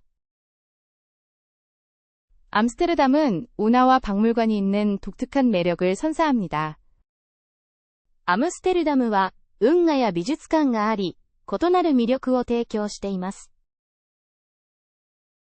멀리 가지 않고 싶지 않다면 영국에도 꽤나 예쁜 해안 마을들이 있어요. イングランドにもあまり遠くまで行きたくないなら、素敵な沿岸の村で売りあります。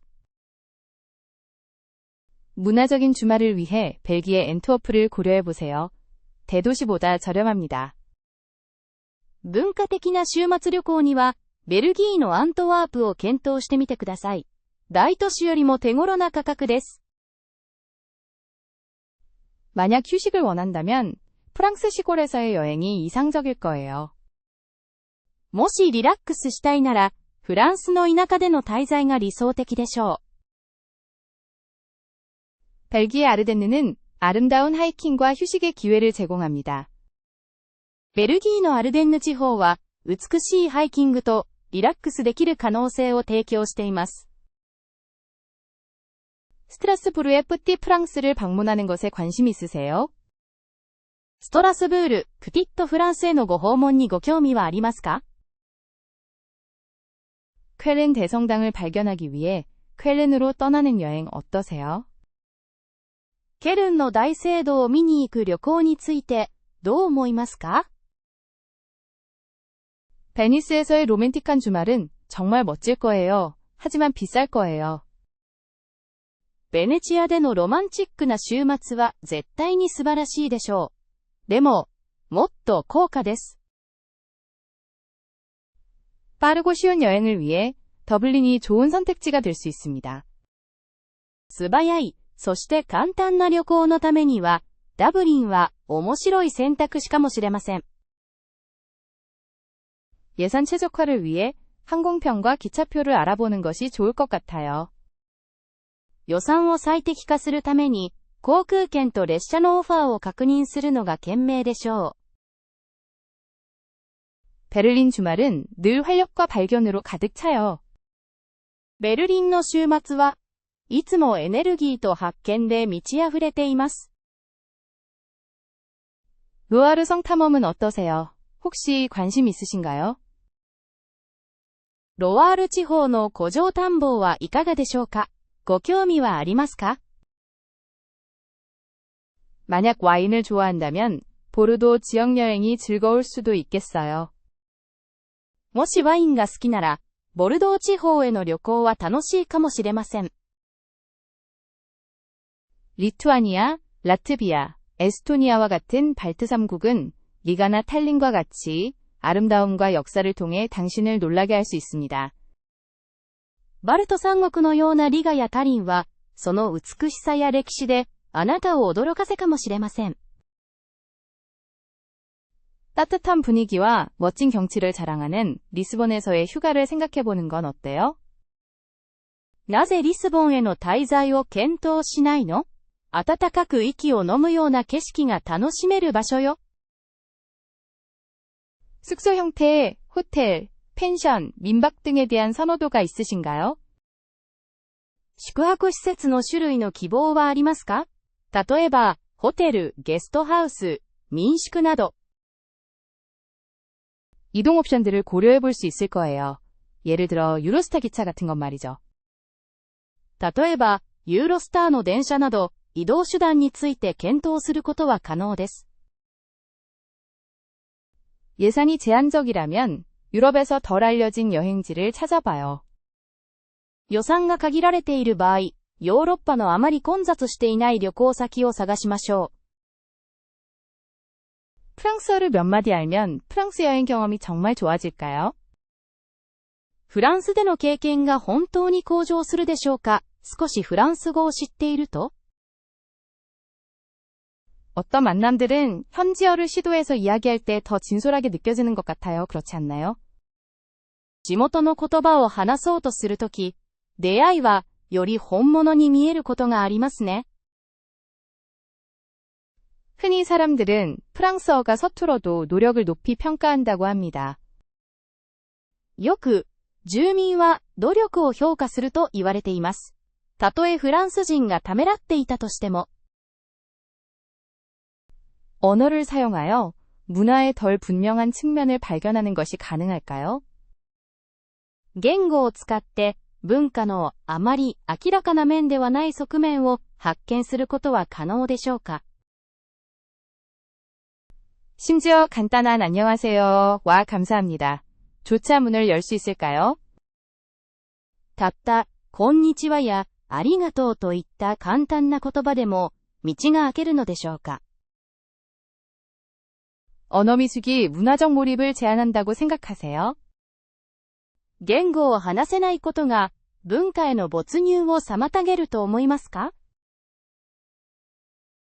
떠나기 전에 몇 가지 전형적인 표현을 배워두면 재미있을 것 같아요. 出発前に、いくつかの典型的な表現を学んでおくと面白そうですね。 프랑스어로 크루아상을 주문하려고 노력하면서 미소를 지을 수 있을까요? フランス語でクロワッサンを注文しようとして、笑顔が思い浮かびますか？ 방문하는 유럽 국가에서 최소한의 예절이 존중의 표시로 여겨지는가요? 最低限のマナーは、私たちが訪問するヨーロッパ諸国で、敬意の印とみなされていますか？ 몇몇 관광 가이드는 최소한 인사말과 숫자를 배우라고 권한다고 합니다. どうやら、一部の観光ガイドは、少なくとも、挨拶と数字を学ぶことを勧めているようです。 몇 가지 핵심 문구를 익히면 일부 오해를 피할 수 있지 않을까요? いくつかのキーフレーズをマスターすることで、誤解を避けることはできないでしょうか？ 하찮은 노력이라도 호의의 표시로 여겨질 수 있을까요? たとえささやかな努力でも、思いやりを示しているとみなされるでしょうか？ 아무래도 상인들과 주민들 간의 교류가 더 원활해지는 것 같아요. どうやら、それによって商売人や地元の人との交流がスムーズになるらしい。 저처럼 여행하는 사람에게 언어 장벽을 깨는 것이 도움이 될까요? 私のような旅人にとって、言語の壁を打ち破ることは役に立つでしょうか？ 각 나라에 맞춰서 말을 조절하는 것의 중요성이 결정적이라는 것이 밝혀지나요? アットマーク、フォントファミリー、平木のサンズ、バックスラッシュ、各国の状況に合わせてスピーチを適用させることの重要性は本当に不可欠ですか？ 언어 학습이 문화적 뉘앙스를 더 잘 이해하는 데 도움이 되나요? 言語学習は文化的なニュアンスをより深く理解することに役立ちますか？ 어떤 사람들은 그것이 여행을 더 풍요롭게 만든다고 생각합니다. 그렇지 않나요? クチロが伊勢やトラやトラコー、アウラアディカサンベツサマーダ、バナネワル、マーナテ、ハイム、ハイナー。 때로는 번역기 없이도 길을 물어볼 수 있어서 좋기도 해. 時々、通訳を頼らずに道を聞けるのは嬉しいことだ。새로운 만남을 갖기 위해 언어는 중요한 매개체인가요? 新しい出会いを実現するために、言語は重要な媒介となりますか？ 영어를 완벽히 구사하는 것으로만 관광객의 전형적인 모습에서 벗어날 수 있을까요? 英語だけを話して、観光客のステレオタイプから逃れることは可能ですか？ 더 나은 몰입을 위해 출발 전에 몇 가지 간단한 문장을 배우는 것이 좋을까요? より良い没入のためには、出発前にいくつかの簡単なフレーズを覚えるのが賢明でしょうか？ 협상에서 더 편안함을 느끼는 것은 확실한 이점일 것입니다. 交渉中に落ち着けるようになれば、間違いなく有利です。 스위스에서 가장 좋아하는 하이킹 코스는 무엇입니까? スイスであなたのお気に入りのハイキングは何ですか？ 레만 호수 지역의 길을 탐험해 볼 수 있을까요? レマン湖地方の道を散策できるかもしれません。 스위스 알프스는 하이킹 여행에 정말 멋진 곳이지, 그렇지 않아? スイスのアルプスは、ハイキング旅行に最適ですよね。 그라우번덴에서 초보자에게 적합한 등산 코스를 아는 분 계세요? 誰かグラウビュンデンの初心者向けのハイキングコースを知っていますか？ 오데오 길은 정말 아름답다고 하네요. どうやら5個の道は素晴らしいらしい。 스위스를 걸어서 발견하는 것이 정말 좋을 것 같아요. スイスを歩いて巡るのがとても楽しみです。 가파른 길을 헤쳐나가기 위해 좋은 신발 한 켤레를 가져가는 것을 잊지 마세요.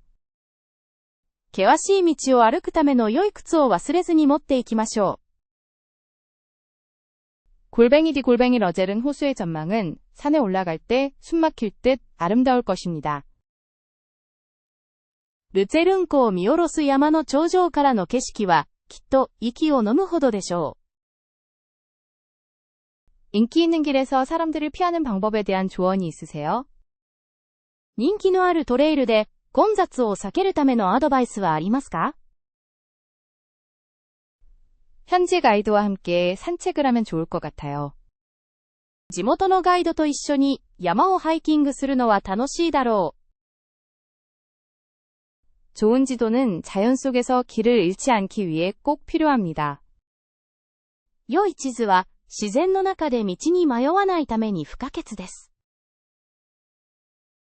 저는 다음 휴가에 스위스 빙하를 감상하는 꿈을 꿉니다. 次の休暇にスイスの氷河を眺めることを夢見ている。 스위스 자연에 완전히 몰입하기에는 며칠 동안의 하이킹만큼 좋은 것은 없습니다. スイスの自然に完全に浸るには、何日も続くハイキングほど良いものはありません。 론 강계곡의 풍경은 아마도 숨막힐 듯 아름다울 것입니다. ローヌ渓谷の風景は、息を飲むほど美しいに違いありません。 전망이 좋은 하이킹 코스를 추천해 주시겠어요? 眺めの良いハイキングコースを教えていただけますか？ 산의 기후 변화에 대비하여 적절한 장비를 준비해야 합니다. 山での気候変動に対応するための適切な装備を準備しておく必要があります。 체르마트 주변은 하이킹 애호가들에게 천국처럼 보입니다. チェルマット周辺は、ハイキング愛好家にとって楽園のように見えます。 현지 동물과 식물에 대한 테마 하이킹을 고려해 볼 수 있어요. 例えば、地元の動植物に関するテーマ散歩などを検討してみるのはどうでしょうか。 알프스 호숫가를 따라 이어지는 길들을 탐험해 보는 것도 흥미로울 것 같아요. アルプスの湖畔をたどる道を探索するのは興味深いでしょう。 스위스에서 하이킹하기 가장 좋은 시기는 언제인가요? スイスでハイキングをするのに最適な時期は何ですか？ 쥐라 지역의 길들이 탁월한 경치를 제공한다고 합니다. ジュラの地域の道は素晴らしい景色を届けてくれるようだ。 하이킹하는 동안 좋은 수분 섭취의 중요성을 간과하지 마세요. ハイキング中の良質な水分補給の重要性を軽視しないでください。 어떤 크로아티아 해변이 가족에게 가장 추천되나요? どのクロアチアのビーチが家族に最もおすすめされていますか？ 몬테네그로 해안은 정말 멋진 경치를 보여주죠. 그렇지 않나요? モンテネグロの海岸は本当に素晴らしい景色を提供しますね。 올여름에 크로아티아 섬들을 방문할 계획이 있으신가요? 今年の夏にクロアチアの島々を訪れる予定はありますか？ 아드리아해는 5월에는 다소 춥지만 상쾌할 수도 있습니다. アドリア海は5月にはかなり冷たいですが、さっぱりして気分が良いこともあります。 몬테네그로의 외딴 해안들은 평온함을 위한 완벽한 장소처럼 보인다. モンテネグロのこれらの人里離れた入り江は静寂にぴったりですね。 볼 근처에 질트니 라트를 들어본 적 있나요? ズラトニラットについてボル近くの場所で聞いたことがありますか？ 부드바는 매우 활기찬 해변 도시라고 합니다. ブドバはとても賑やかなリゾート地だと言われています。 아드리아 해안에는 독특한 건축 양식을 가진 호텔 단지가 있습니다. アドリア海岸にはオリジナルの建築様式を持つホテル複合施設があります。 특정 크로아티아 해변의 분홍색 모래는 정말 놀라워요. クロアチアの一部のビーチのピンク色の砂は素晴らしいですか？ 올해 보트 대여 요금은 합리적입니까? 今年のボートレンタル料金は妥当ですか？ 코토르로 여행 가는 건 정말 좋은 생각 같아요. コトルへの旅行は素晴らしいアイデアのようですね。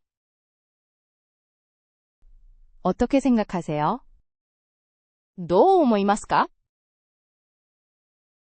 엘라 파티 제도에서 카약 여행이 가능할까요? エラフィティ諸島でカヤックツアーは可能ですか？ 고운 모래 해변은 휴식을 취하기에 완벽한 이상적인 환경을 제공합니다. 細かい砂浜はリラックスするのに理想的な環境を提供してくれます。 이런 아름다운 해변들 중에서 고르기가 정말 어렵네요. たくさんの美しいビーチの中から選ぶのは難しそうね。 가장 사람이 적은 시기는 언제라고 생각하세요? あなたにとって人が少ない時期はいつだと思いますか？ 크로아티아와 몬테네그로를 한 여행으로 묶는 것이 흥미로울까요? クロアチアとモンテネグロを一つの旅行にまとめるのは面白いでしょうか？ 에스텔이 해안을 탐험하기 위해 차를 빌리는 것이 쉽나요? エステル、海岸線を探索するために車を借りることは簡単ですか？ 어떤 사람들은 많은 사람들 때문에 성수기를 피하라고 조언합니다. 混雑のため、ハイシーズンは避けた方がいいという人もいます。 장애인 이용이 가능한 해변들을 알고 싶어요. 車椅子の方でも利用できるビーチについて知りたいです。 어떻게 생각하시는데 해변과 도시 사이를 이동하는 가장 좋은 방법이 무엇인가요? あなたにとってビーチと都市間の移動に最適な方法はどれだと思いますか？ 몬테네그로 해안의 일몰은 정말 아름답다고 하네요. モンテネグロの海岸の夕日は素晴らしいらしい。 어떤 종류의 숙소가 가장 적합하다고 생각하세요? あなたの意見では、どのような宿泊施設が最も適していますか？ 어떤 해변들은 흥미로운 해저와 다이빙으로 유명합니다. 一部のビーチは、興味深い海底とダイビングで知られています。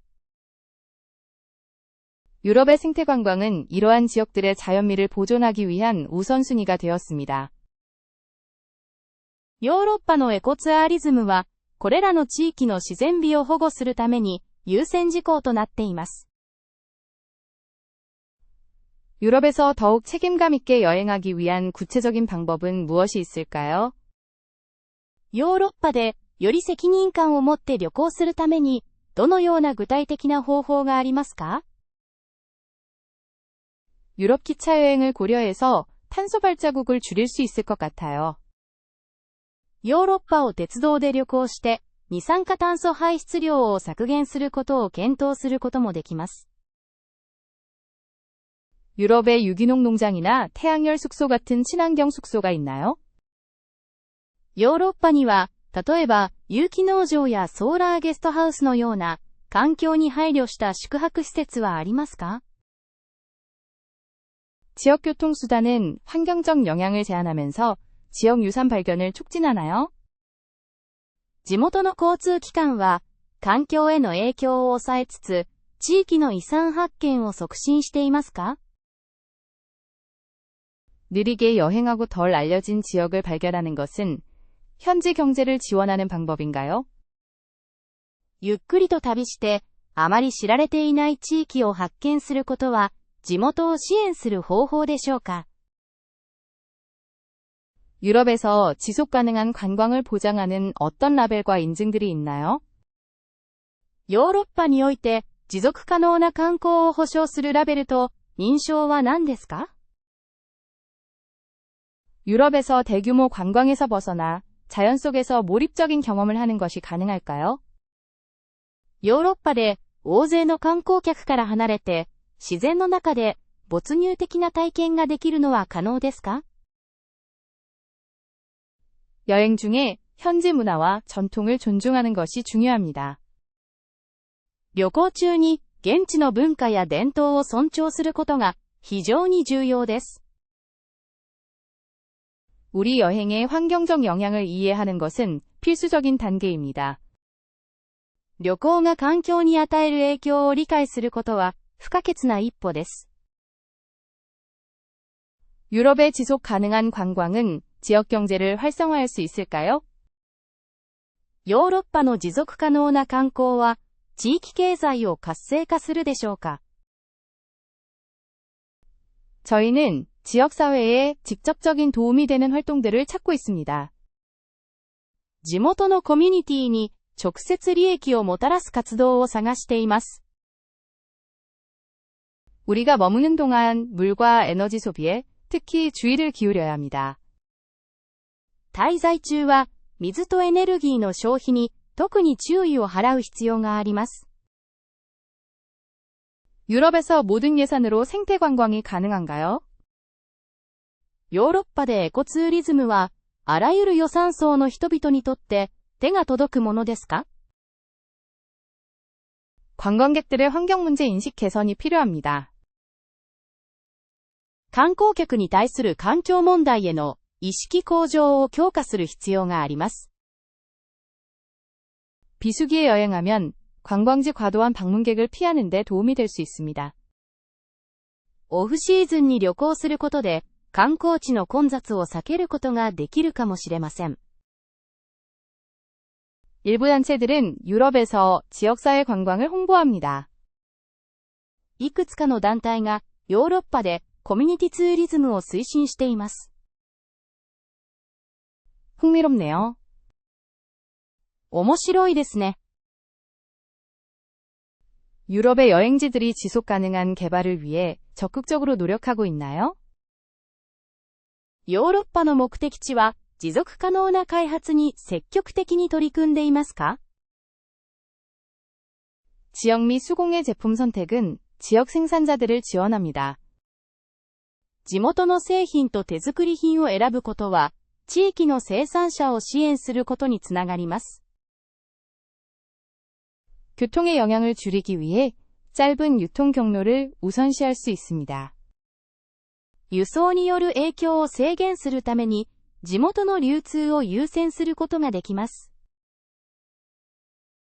도보 및 자전거 여행은 자연을 여유롭게 발견할 수 있게 해줍니다. 歩行や自転車旅行は自然を穏やかに発見するのに役立ちます。더욱 책임감 있는 관광을 위한 혁신적인 해결책들은 고무적입니다. より持続可能な観光のための革新的な解決策は有望です。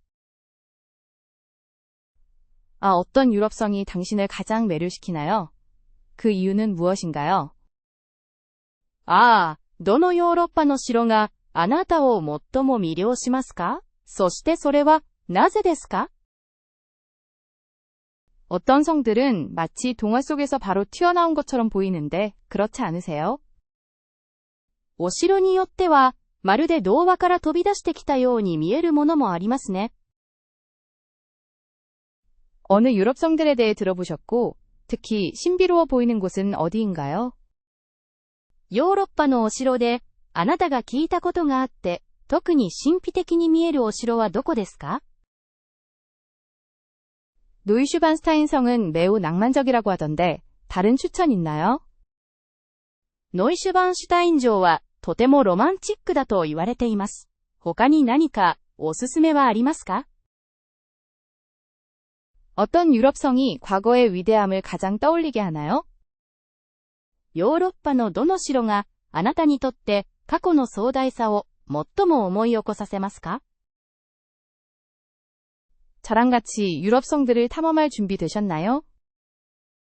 ヨーロッパのお城を一緒に冒険する準備はできていますか？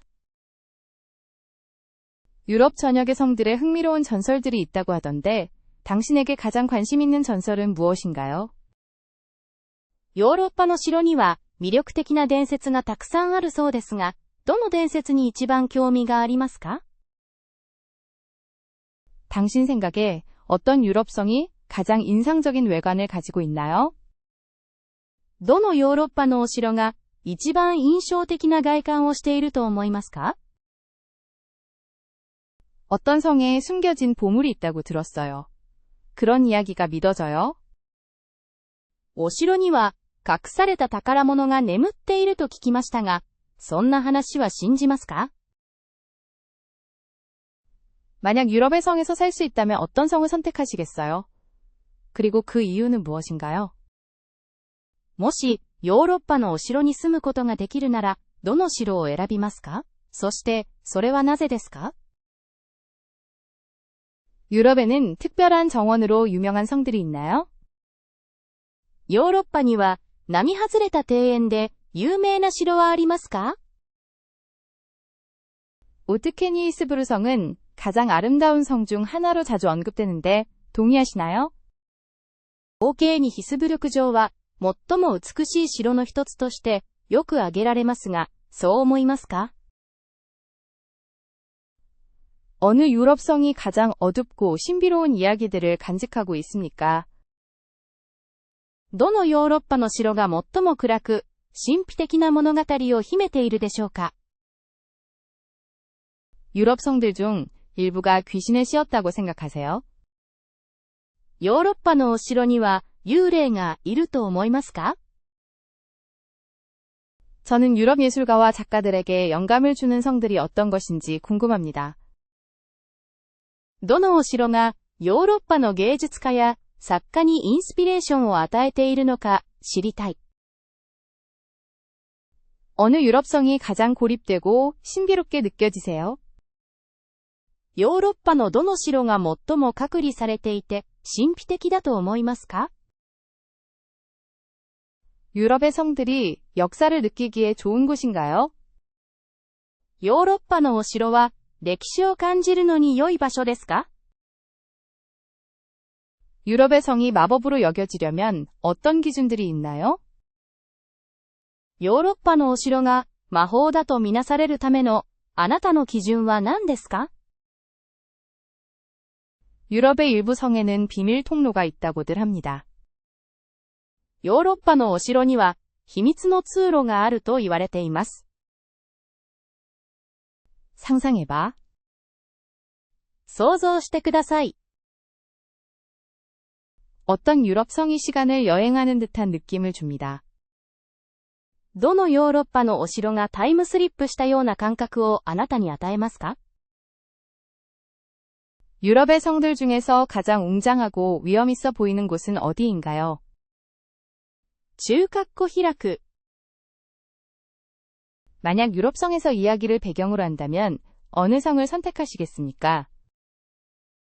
もし、ヨーロッパのお城を舞台にした物語を書くとしたら、どの城を選びますか？